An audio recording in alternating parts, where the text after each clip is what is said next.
अरे नवरात्रि के समय आप हमारे अपने गांव में आप देख लो ना, सूजा घुसा लेते हैं, जरा भी घाव नहीं होता। हमारे यहाँ एक माता जी का मंदिर है, हमारे यहाँ सोहजनी वाली मैया है, वहां पर मान्यता है कि जो भक्त जो मांगता है उसे मिलता है। वहां पर लोग काफी वर्ष पहले वहां पर लोग अपनी जीभ चढ़ा देते हैं, माता जी को अपनी जीभ काट के चढ़ा देते हैं, हाथों हाथ उनकी जीभ तुरंत तैयार हो जाती है। ऐसा एक जगह नहीं, अनेक जगह है। अब आप साइंस की कसौटी में लिए घूमते रहो, पर यहां तो आस्था है, आस्था है तो रास्ता है ना। आज भी हमारे भारत में शक्तियां हैं, आप ये नहीं कह सकते कि शक्तियां नहीं है। आज भी शक्ति एक्टिव है, बस कोई उस शक्तियों तक पहुंच पाता है, कोई नहीं पहुंच पाता।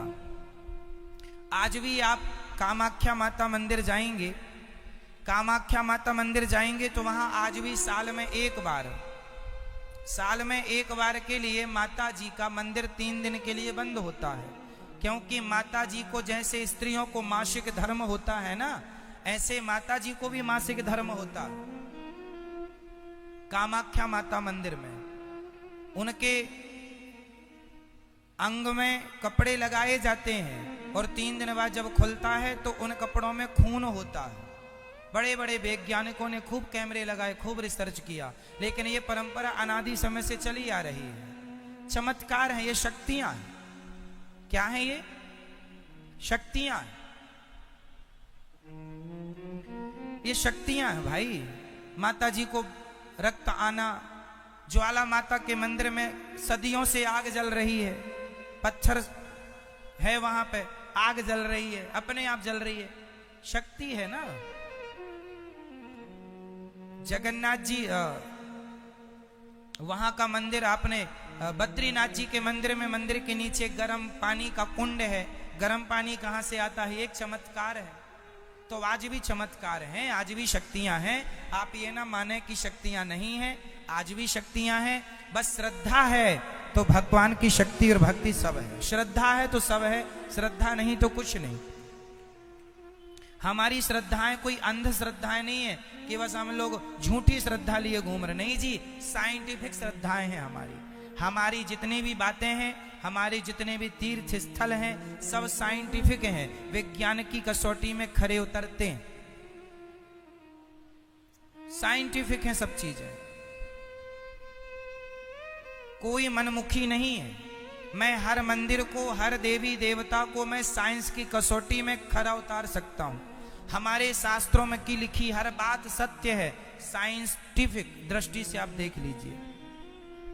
इसलिए शास्त्र संदेह का नहीं, शास्त्र श्रद्धा का विषय है। शास्त्रों में श्रद्धा हो, संदेह ना हो। बोलो हाँ या ना। तो जिह्वा काटना, कभी कालिदास जी की भी तो जिह्वा कट गई थी, तो फिर बाद में उनने इतनी बड़ी विद्या प्राप्त की। कालिदास मूर्ख आदमी थे, पर बाद में उन्होंने जब जिह्वा का दान दिया देवी को, तो देवी ने शक्ति दी। स्वामी श्री रामकृष्ण परमहंस जी ने कितनी बार देवी के साक्षात दर्शन किए। स्वामी विवेकानंद जी के गुरु जी कितनी बार साक्षात्कार किया। तो ये शक्तियां आपके नजरअंदाज कर देने से नजरअंदाज नहीं होती चीजें, ना मानने से सत्य को आप झुठला नहीं सकते।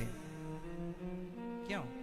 इसलिए श्रद्धा चाहिए, भक्ति की दृष्टि चाहिए। प्रहलाद जी ने खूब अपमान सहा, पर भगवान को नहीं छोड़ा। हिरण्यकश्यपु ने कहा, क्यों रे, तो किसके बल से गरज रहा है? प्रहलाद जी ने कहा, पिताजी, जिसके बल से आप देख रहे हैं, जिसके बल से आप बोल रहे हैं, वो बल आपका नहीं, आपके और हमारे अंदर उस ईश्वर का ही बल है। सबई बलम बलिनाम चा परेशान, सबके बल भगवान है। सुनेरी मैंने निर्बल के बल राम, सुनेरी मैंने निर्बल के बल राम। जो निर्बल होता है उसका बल कौन? भगवान होते। सुनेरी मैंने निर्बल के बल राम। राम सबके बल हैं। इसलिए राम के बल से जिया करो, राम के बल से रहा करो। प्रहलाद जी को खूब प्रताड़ित किया, पर प्रहलाद जी जरा भी डरे नहीं। अच्छा बताइए, जीवन में डर किसे लगता है? डर किसे लगता है बताओ जल्दी। जो भगवान पर विश्वास नहीं करता, जो भगवान पर भरोसा नहीं रखता, उसे डर लगता है। और जो भगवान पर पूर्ण विश्वास कर चुका है, उसे कोई डर नहीं। मेरे तो रक्षक भगवान है, डरने की। मैं जंगल में रहूं, शमशान में रहूं या घर में रहूं, मुझे डरने की जरूरत, क्योंकि मुझे विश्वास है कि मेरे रक्षक तो भगवान है। तो आप में से किस किस को डर लगता है? जिनको डर लगता है समझ लो उन्हें भगवान पे भरोसा नहीं है, और जो निडर हैं वो भरोसे हैं। प्रहलाद जी को कोई डर नहीं था, खुद का बाप दुश्मन हो गया, लेकिन डर नहीं है। क्यों डर नहीं है? क्योंकि मारने वाला है भगवान, बचाने वाला है भगवान।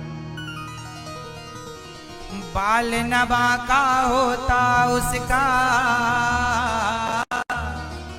बाल नवा का होता उसका, जिसका रक्षक दया निधान। मारने वाला है भगवान, बचाने वाला है भगवान। जल थल अग्नि आकाश गगन में केवल इसकी सत्ता, इसकी मर्जी के यहाँ पर हिल न सके एक पत्ता। सब कुछ इन्हीं की सत्ता है, इनकी मर्जी के बिना पत्ता नहीं। इसलिए भरोसे रहो भगवान के। एक भरोसे एक बल, एक आस विश्वास, एक राम घन श्याम हित, एक राम घन श्याम हित, चातक तुलसीदास। तो मारने वाला है भगवान, बचाने वाला है भगवान।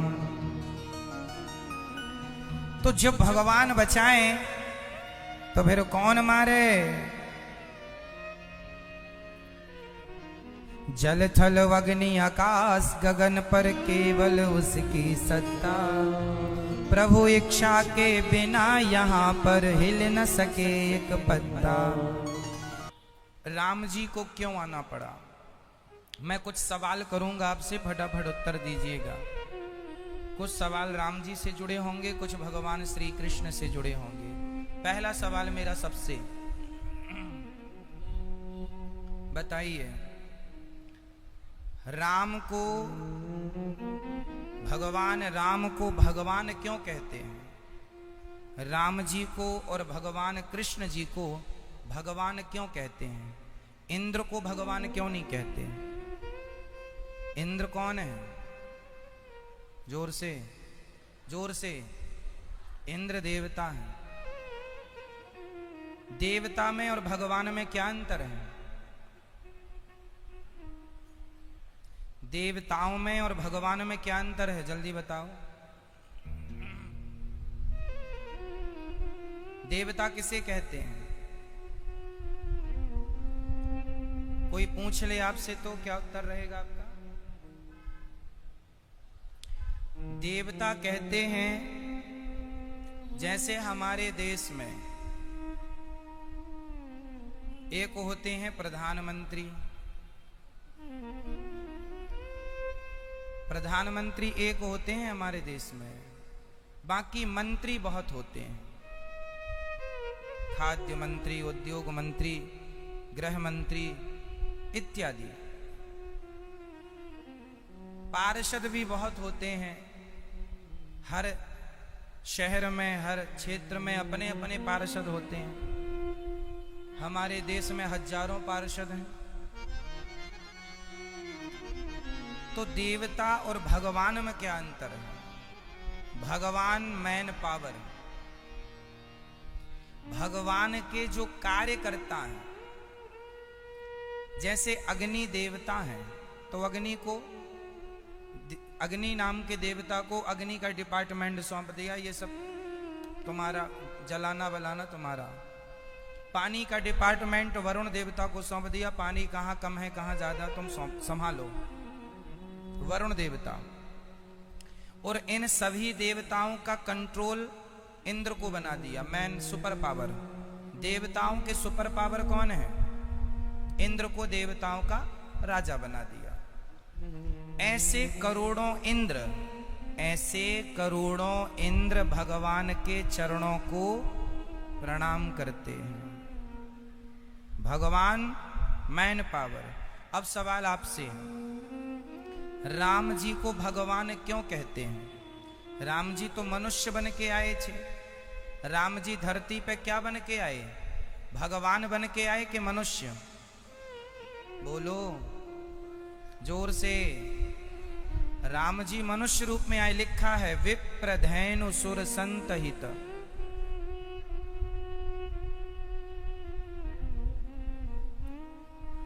ये कहां से जा रही है हवा? चेक कर लो भैया।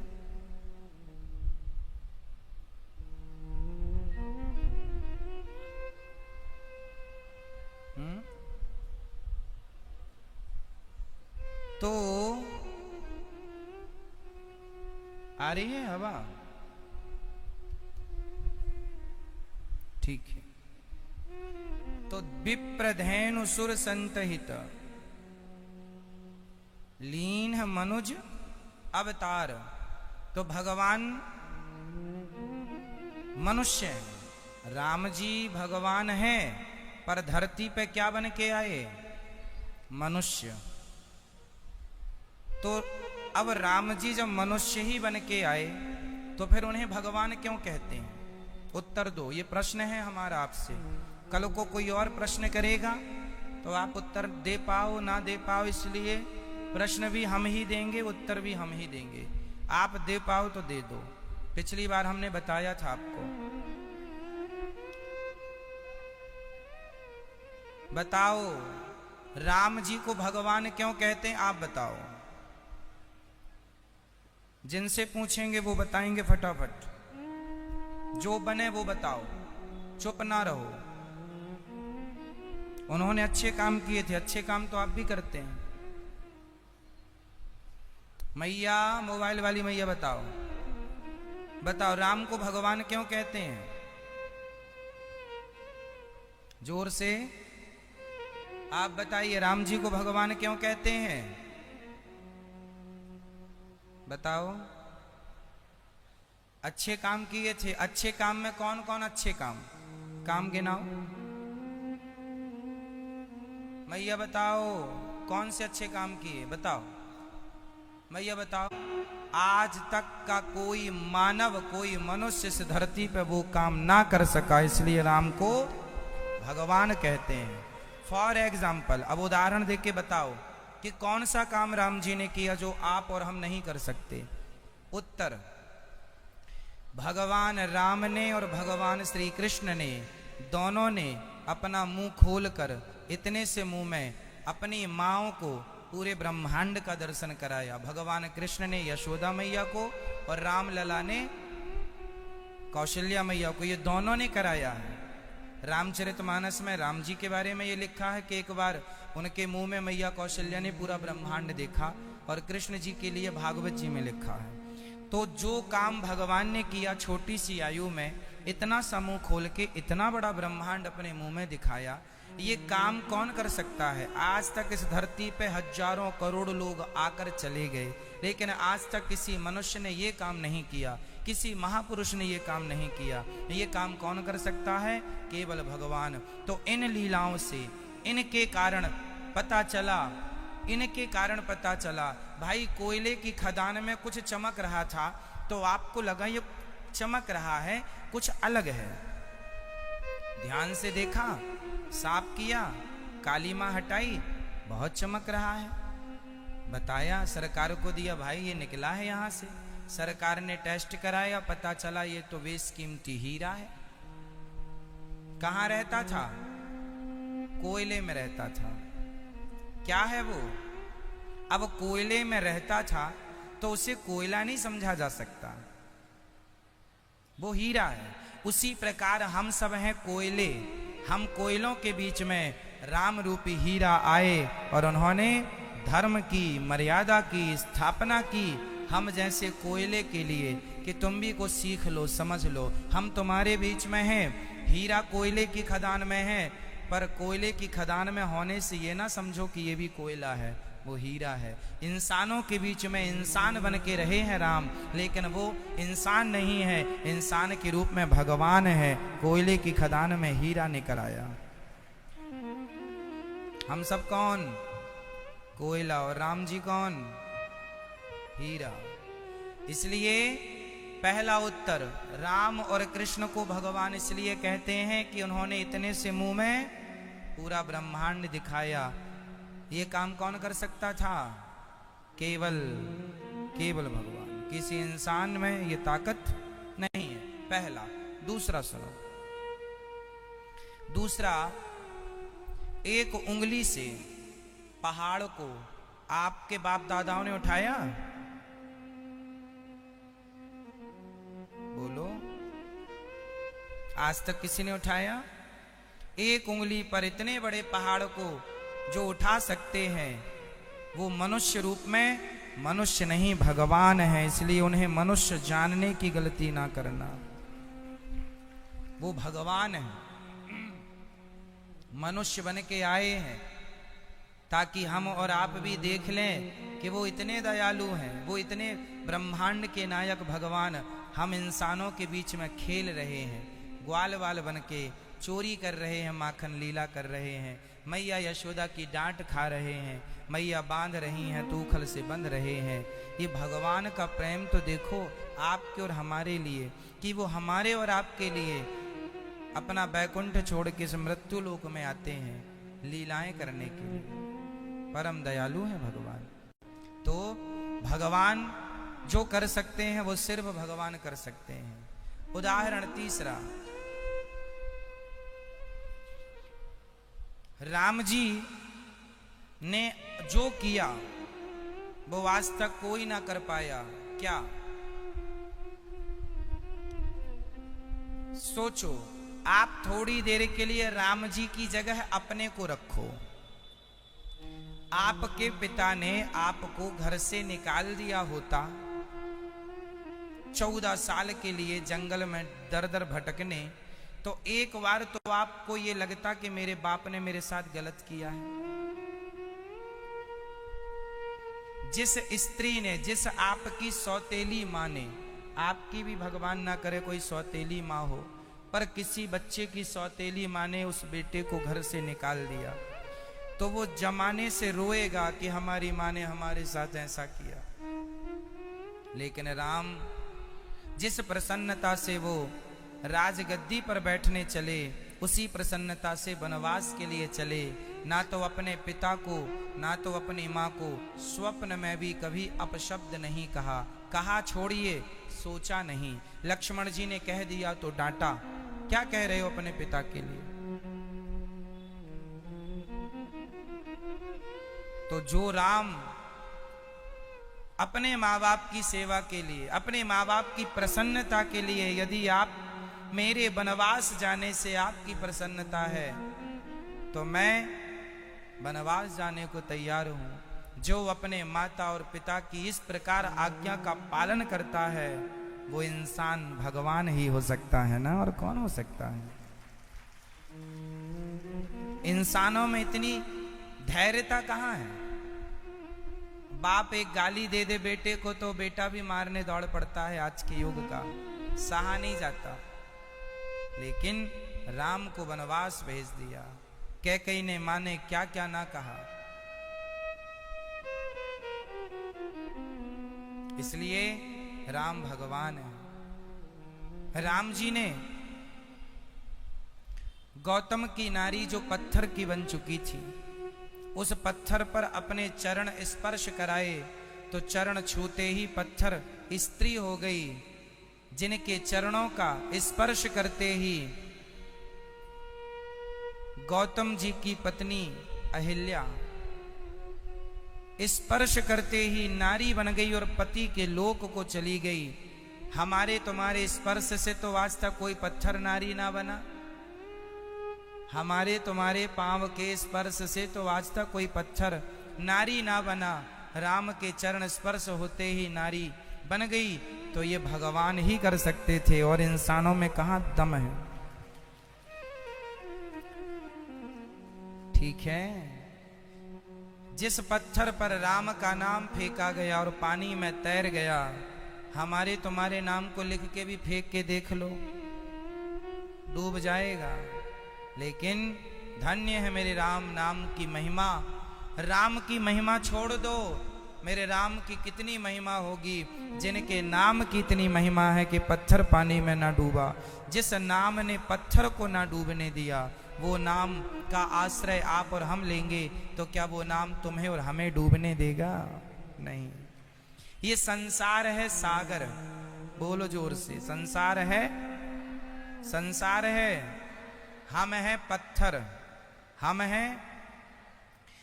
अब संसार के सागर में वो पत्थर तो डूब जाएंगे जिनमें राम नहीं है, लेकिन वो पत्थर तर जाएंगे जिनमें राम है।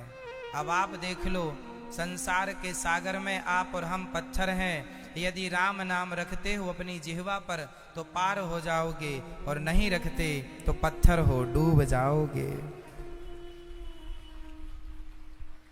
अपने आप को पत्थर मानो, संसार को सागर मानो, और सहारा किसका है अब इस पत्थर को? पत्थरों को किसका सहारा मिला? एक पत्थर पर रा लिखा जाता, दूसरे पर मां लिखा जाता, तो दोनों पत्थर जुड़ जाते, चिपक जाते। तो राम, इसलिए राम नाम मणि दीप धरूं, जीह देहरी द्वार, तुलसी भीतर बाहिरो, जो चाहत उजियार।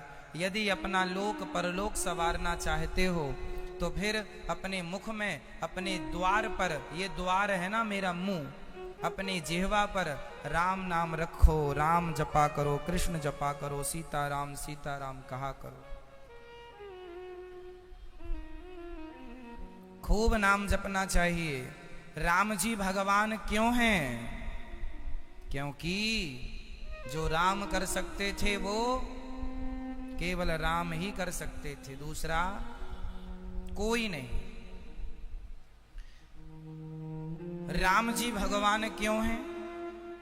इस क्योंकि मैं 1000 उत्तर दे सकता हूं, आप कितना दे सकते हैं? राम जी भगवान क्यों हैं? राम को भगवान क्यों कहते हैं? इस क्योंकि मैं आपको हजारों उत्तर दे सकता हूं। आप कितने उत्तर? आपसे कोई सवाल कर ले कि राम जी को आप भगवान क्यों मानते हैं? क्यों? राम जी तो मनुष्य हैं। कोई आपसे कह दे, हमारे देश में बहुत सारे तर्क करने वाले हैं, वो तर्क करते हैं कि राम जी तो मनुष्य थे, तुम भी मनुष्य हो, राम जी भी मनुष्य हैं, तो राम जी तुम्हारी हमारी तरह ही तो थे, उन्हें तुम भगवान कह के क्यों पूजते हो? ऐसा सवाल करने वाले आपको भारत में हजारों मिल जाएंगे। फिर आप क्या उत्तर देंगे उन्हें? जल्दी बताओ, क्या उत्तर होगा? बताओ क्या उत्तर होगा? राम को भगवान क्यों कहते हैं? जल्दी उत्तर दो, एक दो उत्तर दो फटाफट, अपने अपने जो हमने बताए वही बोलो।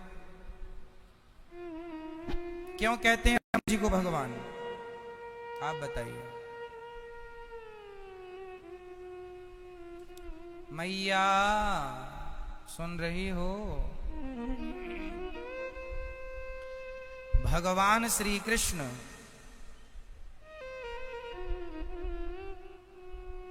भगवान श्री कृष्ण जितने दिन द्वारिका में रहे, कान खोलकर सुनिएगा, जितने दिन द्वारिका में रहे उतने दिन भगवान चतुर्भुज रूप में रहे।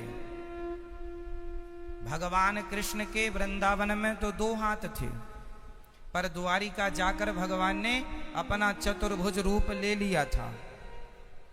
चलो ये सब बातें तो हो गई। ये बताओ कि राम जी का जन्म हुआ था कि राम जी प्रकट हुए थे? आप बताइए। आपका जन्म हुआ है कि आप प्रकट हुए हो? आपका जन्म हुआ है कि प्रकट हुए हो? आपका क्या हुआ है? जन्म की प्रकट। आपका क्या हुआ मैया? जन्म की प्रकट। आप जन्म लिए हो कि प्रकट हुए हो? हम लोग जन्मे हैं। हम जन्मे हैं। हम जन्मा है। ईश्वर अजन्मा है। ईश्वर का नाम है अजन्मा।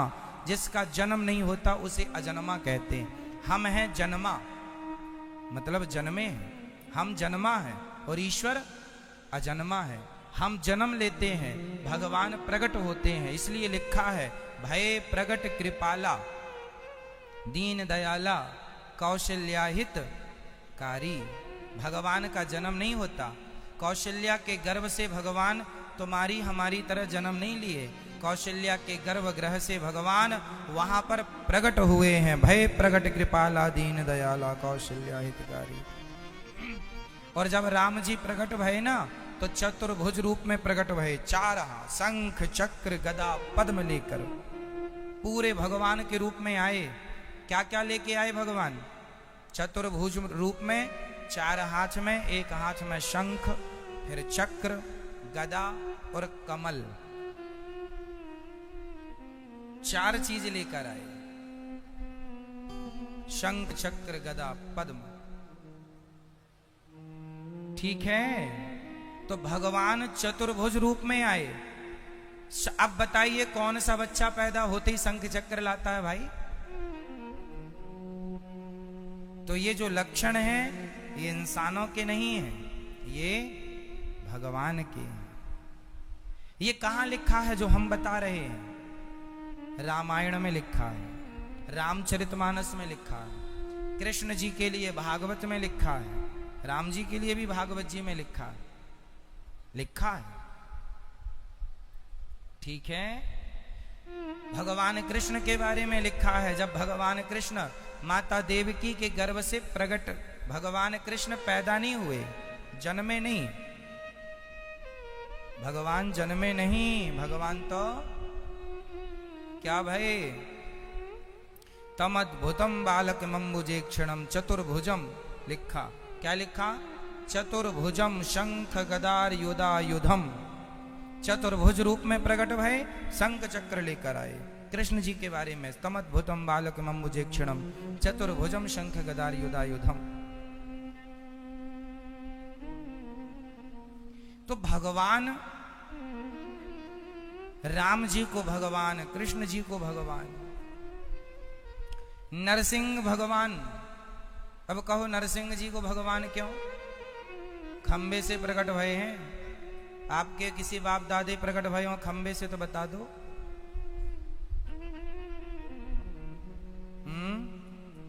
आपके किसी के बाप दादे प्रकट भये खंबे से?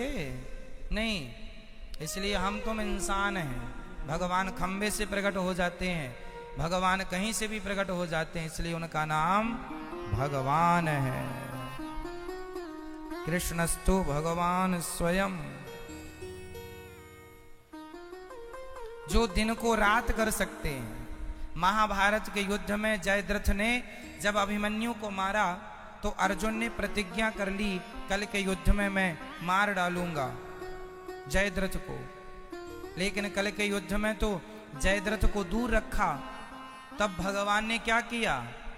सूर्य अस्त होने में आधा घंटा बाकी था तो भगवान ने दिन को ही सूर्य अस्त जैसा माहौल बना दिया। लिखा है सब महाभारत में। दिन को रात कर दिया। तो जो भगवान जो दिन को रात कर सकते हैं वो भगवान ही हो सकते हैं, वो हम और तुम तो नहीं कर सकते। सही है? ये बताओ किसी का सिर कट जाए तो वो आदमी जिंदा रहेगा? जोर से बोल दो। रहेगा? नहीं। पर बर्बरीक का सिर काट के भगवान ने जिंदा रखा कि नहीं? पूरे महाभारत का युद्ध केवल सिर ने देखा और उन्हीं को फिर खाटू श्याम भेज दिया। अपना नाम दे के तुम खाटू श्याम के नाम से जाने पहचाने जाओगे। तो जिनका सिर, जिनकी कृपा मार, वो मार देना, भगवान मार भी दें और मार के भी संकल्प ले लें कि ये मरेगा नहीं तो वो नहीं मरेगा। केवल सिर जिंदा रहा साहब। कृपा किसकी है? ये कौन कर सकता है? आप और हम। इसलिए कृष्णस्तु भगवान स्वयं, कृष्ण भगवान है। इसलिए कृष्ण कौन? भगवान है। राम कौन? नरसिंह कौन? इसलिए इनमें कभी मनुष्य बुद्धि ना रखना कि ये भी मनुष्य है। मनुष्य हम हैं। हम कौन है? आप कौन है? मनुष्य। ये कौन है? ये भगवान है। समझियो मेरी माँ, हम बिंदु हैं, भगवान सिंधु है। हम बिंदु हैं, वो सिंधु है। हम जन्मा है, वो अजन्मा है। हम विनाशी हैं, वो अविनाशी है। हम विनाशी मतलब हमारा विनाश होता है, मर जाएंगे हम लोग एक दिन। भगवान थोड़ी मरते हैं।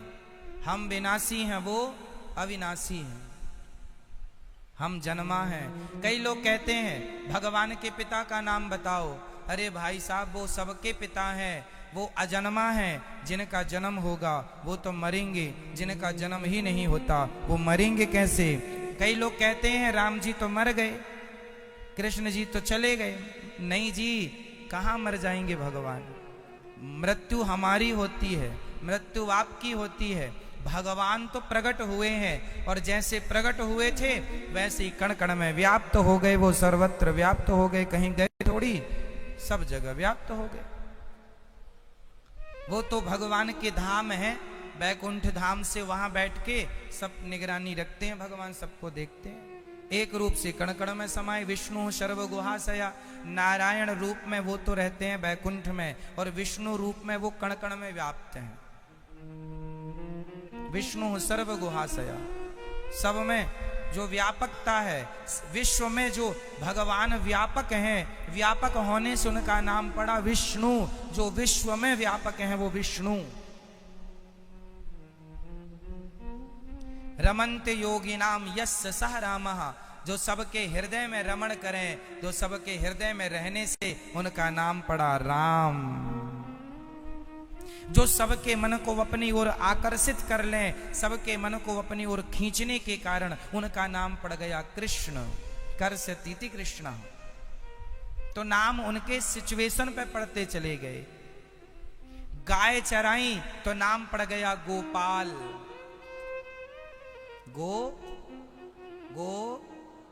गोपाल।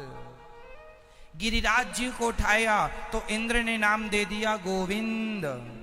नाम पड़ गया। जोर से। भगवान का नाम गोविंद किसने दिया? जोर से। इंद्र ने।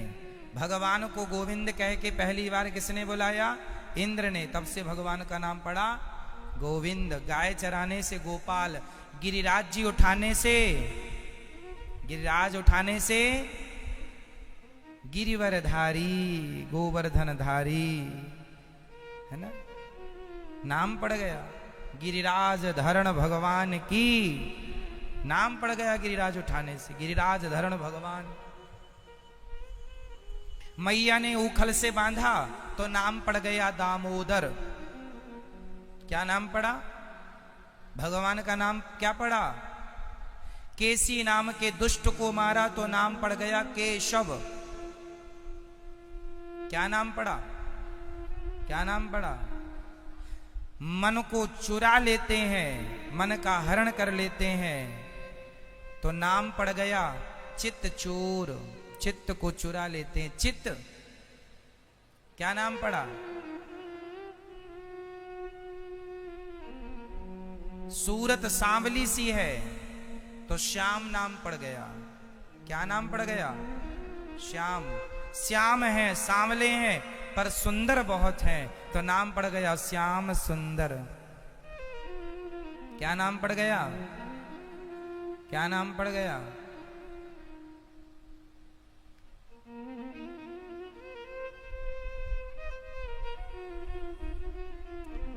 रघुनंदन।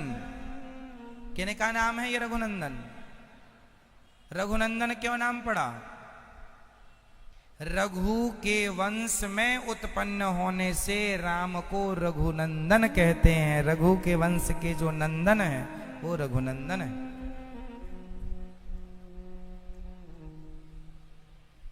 भगवान का एक नाम है करुणा निधान।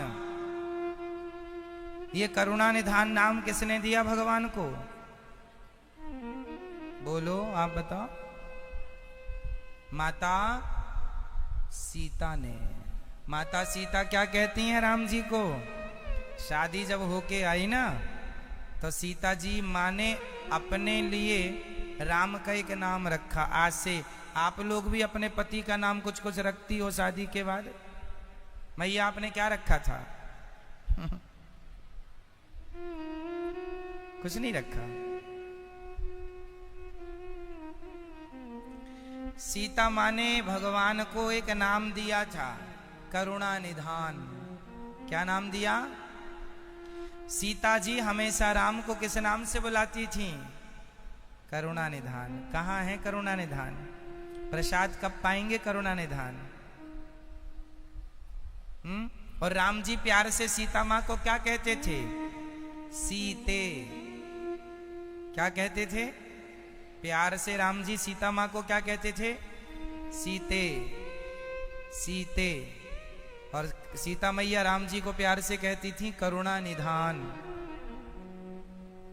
इसलिए हनुमान जी जब लंका गए तो हनुमान जी को राम जी ने बताया कि तुम सीता से कहना करुणा निधान।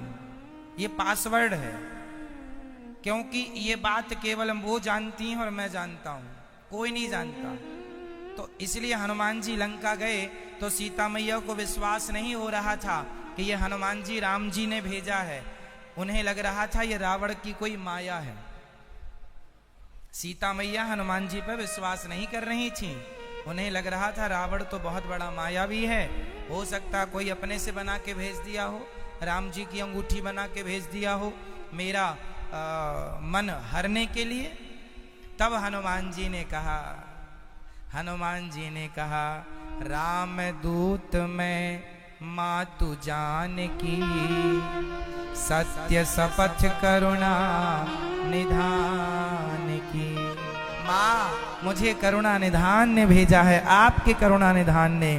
तब माता सीता विश्वास कर गई, हाँ करुणा निधान तुम जानते हो तो ये नाम केवल राम जी जानते हैं और हम जानते हैं। तब सीता माँ को विश्वास हुआ कि ये राम जी ने भेजा। हनुमान जी ने पासवर्ड बोला तब, वरना नहीं पहचान रही थी सीता माँ। लाख अंगूठी दिखा दें फिर भी माया हो सकती है रावण की। करुणा निधान तो भगवान का एक नाम है, भगवान का एक नाम है। बोलो मेरी माँ, बोलो जोर से, हे करुणा निधान। जोर से बोलो, हे करुणा निधान हम पर करुणा कीजिए। भगवान का एक नाम है दीन दयाल। ये नाम क्यों पड़ा भगवान का दीन दयाल? दीनों पर दया करने से उनका नाम पड़ा दीन दयाल। भगवान का एक नाम है भक्त वत्सल। वत्स कहते हैं बछड़े को, वत्सला कहते हैं गाय को। जैसे गाय अपने बछड़े को चाट कर शुद्ध करती है, ऐसे भगवान अपने भक्त के पापों को हर के उसे शुद्ध करते, इसलिए नाम पड़ा भक्त वत्सल। इसलिए भगवान का एक नाम पड़ा भक्त वत्सल। कितने नाम, हर एक नाम की एक कथा है। भगवान के कितने नाम हैं? कितने नाम है भगवान के बताओ? कितने? आपसे पूछ रहे हैं।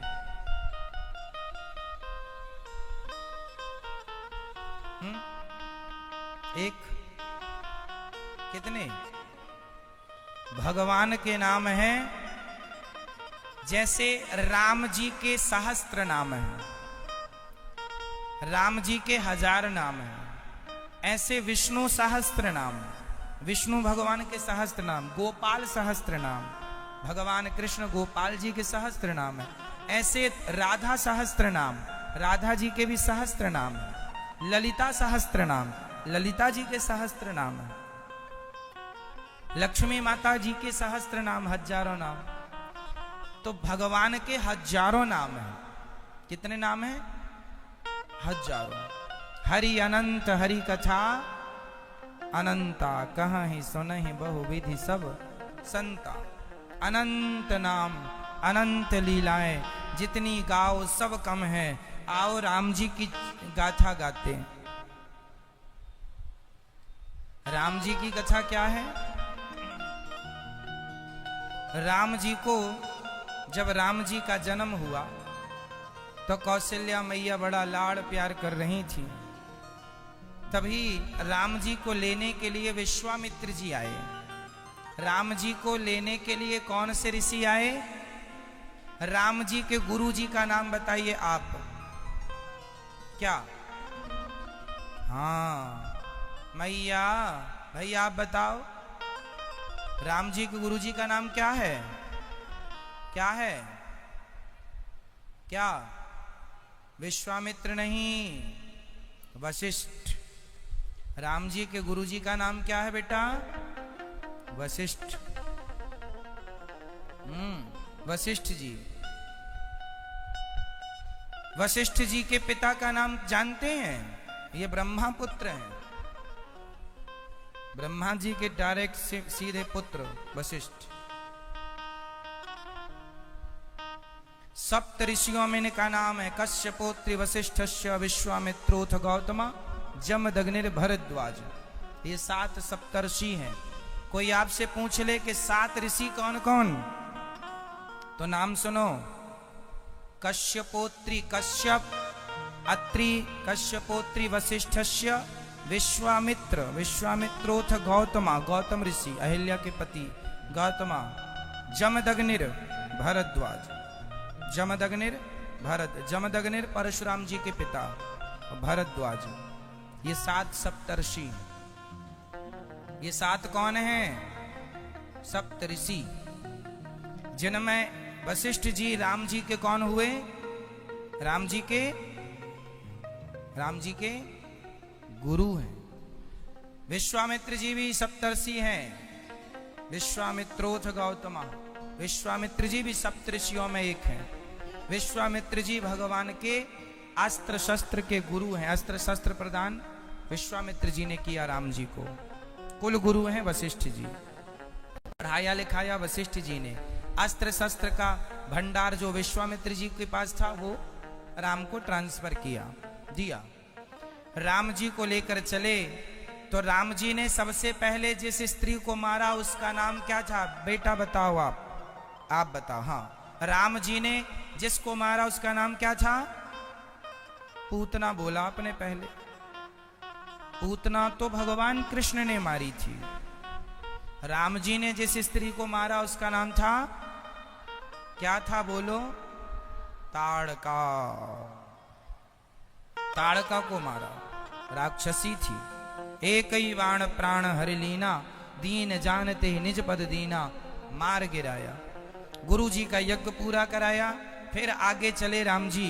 तो राम जी जब आगे गए तो वहां पर गौतम नारी श्राप बस उपल दे धरि धीर, चरण कमल रज चाहती, कृपा करो रघुवीर।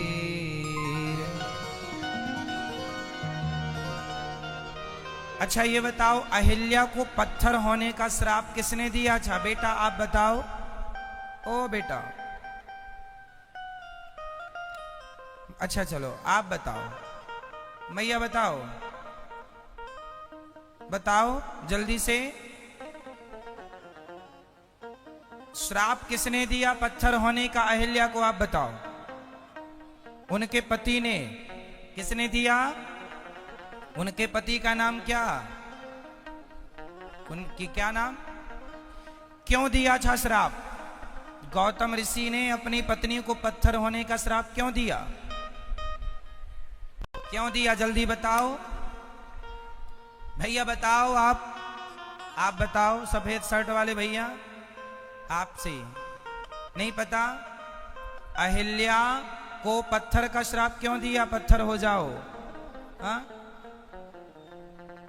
क्योंकि गौतम ऋषि की जो पत्नी अहिल्या माता है वो इतनी सुंदर थी, इतनी सुंदर थी। अहिल्या माता किसकी बेटी हैं? अहिल्या के पिता कौन? अहिल्या ब्रह्मा पुत्री हैं, ब्रह्मा जी की बेटी हैं। इतनी सुंदर थी कि इंद्र का विचार था कि मैं इनसे विवाह कर लूं। इंद्र जो भी सुंदर महिला को देखता है ना, उसकी लार टपकने लग जाती है। इंद्र अहिल्या मां को देखा तो मन डोल गया, बोले मैं इनसे विवाह कर लूं। पर ब्रह्मा जी ने कहा तेरे से नहीं करेंगे, हम तो गौतम ऋषि से करेंगे। तो अहिल्या गौतम ऋषि से शादी हो गई।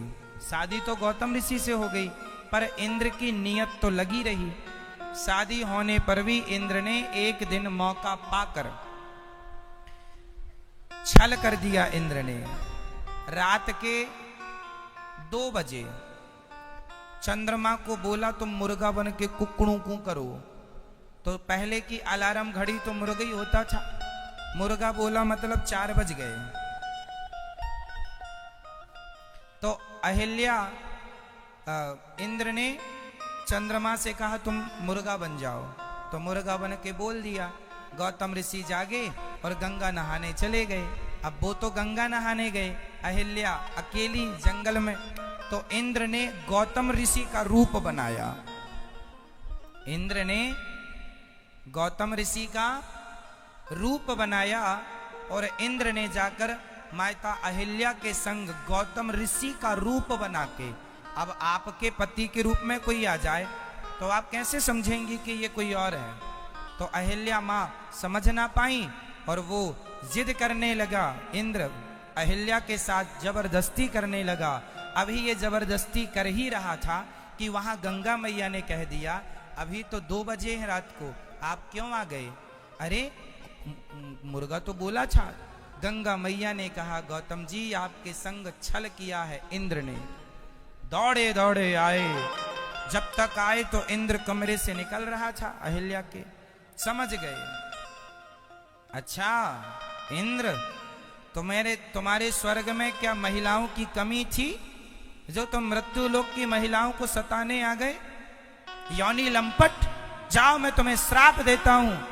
तुम जिस योनि की भूख मिटाने यहां आए हो, तुम्हारे पूरे शरीर में योनि योनि हो जाए, योनि लंपट हो तुम।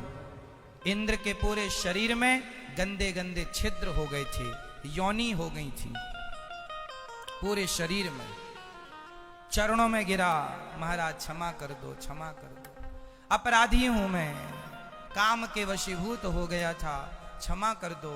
भगवान श्री गौतम ऋषि ने कहा जाओ तुम्हारी ये जो शरीर में योनियां हो गई हैं, ये भगवान की कृपा से नेत्र बन जाएंगी। तो 1000 योनियां हो गई थी शरीर में। इंद्र के शरीर में कितनी योनियां? 1000 योनियां।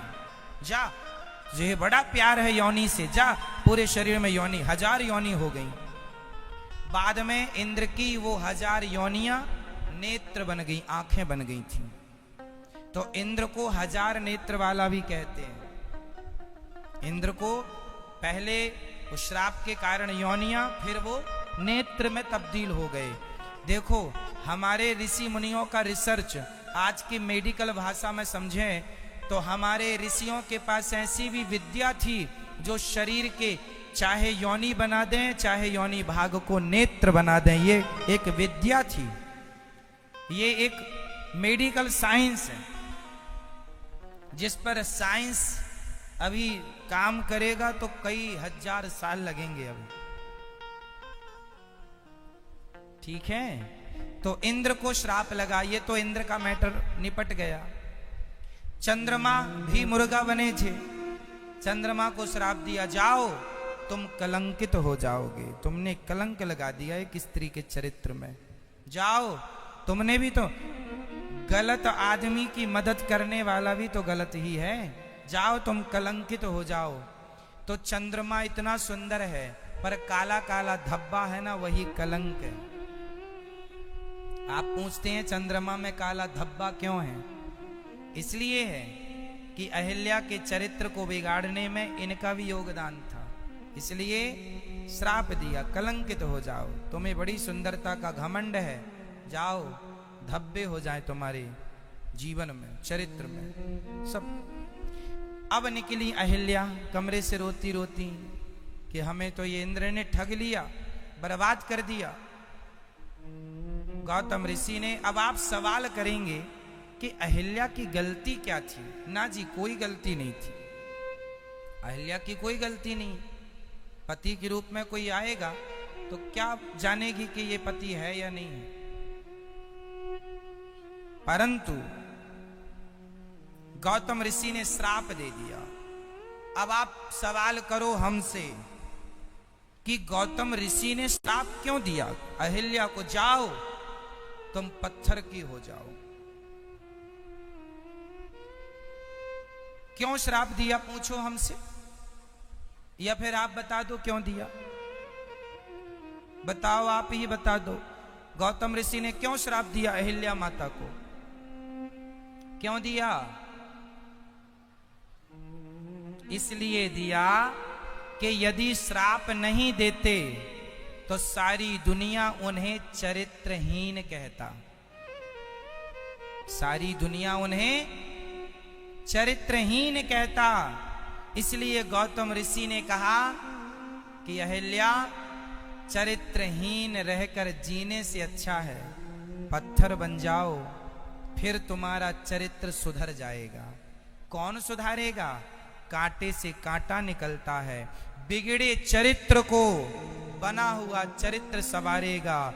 अहिल्या का बिगड़ा चरित्र राम जैसे चरित्रवान ने जब अपने चरणों का स्पर्श कर दिया तो बिगड़ा हुआ चरित्र सुधर गया माता का, और पति के लोक को चली गई। यदि श्राप ना दिया होता गौतम ऋषि ने तो फिर अहिल्या के शरीर पर भगवान के चरण कैसे पड़ते, और चरण नहीं पड़ते तो चरित्र कैसे सुधरता? इसलिए उनके चरित्र को युगों बाद सुधारना था। ये घटना थी सतयुग की। ये अहिल्या पत्थर की कब बनी? सतयुग में। और राम जी कब आए?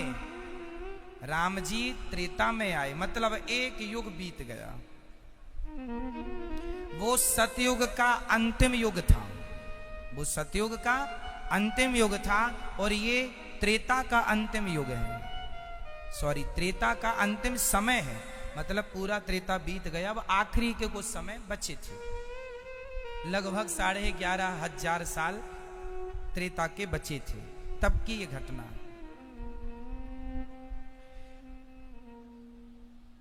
इसलिए त्रेता की उम्र कितनी है? 12,96,000 वर्ष। त्रेता युग की उम्र कितनी है? 12,96,000 वर्ष लगभग। तो ये आयु है, और 11.5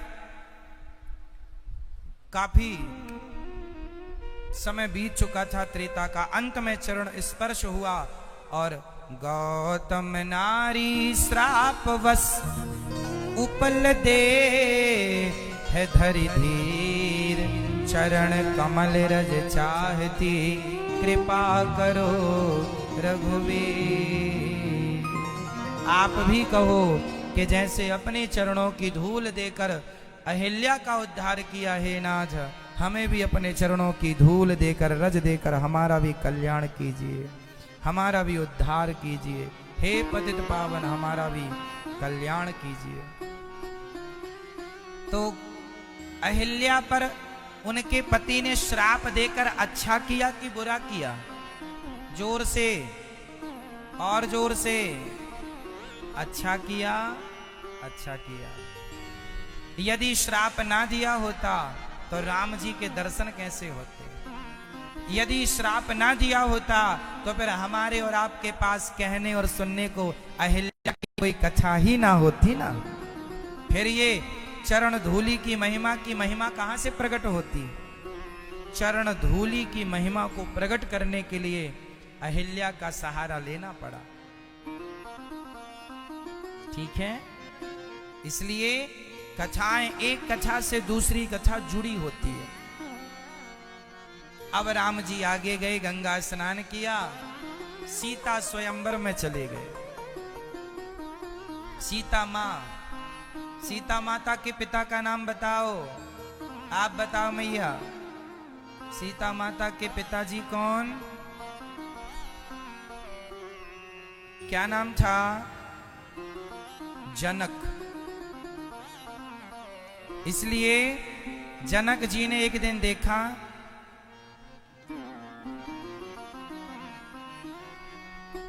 कि धनुष उठाकर उनके पास शिवजी का एक धनुष था। माता सीता उठाकर धनुष काम कर लेती थी। जनक जी ने कहा कि यदि ये धनुष कोई इस पर डोरी चढ़ाएगा, उसी से मैं सीता का विवाह करूंगा। सीता माता की माता कौन थी? क्या नाम था? सुनैना। सीता माता की मां का नाम क्या है? पिता का नाम, माता का नाम सुनैना। राधा रानी की माता का नाम कीर्ति। ठीक है। पार्वती मैया की माता का नाम नैना। नैना, सुनैना, कीर्ति, तीनों बहन हैं ये।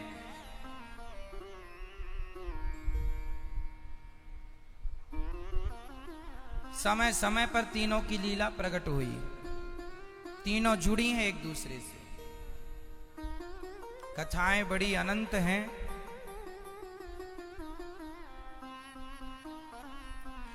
पार्वती मैया की मां नैना, सीता मैया की मां सुनैना और राधा रानी की मां।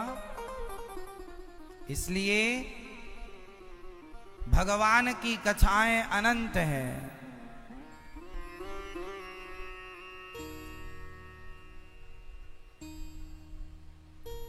कि श्री सीता मां ने धनुष उठा के अपना काम कर लिया। जनक जी ने देख लिया। सीता मां के जन्म की भी कथा बड़ी निराली है।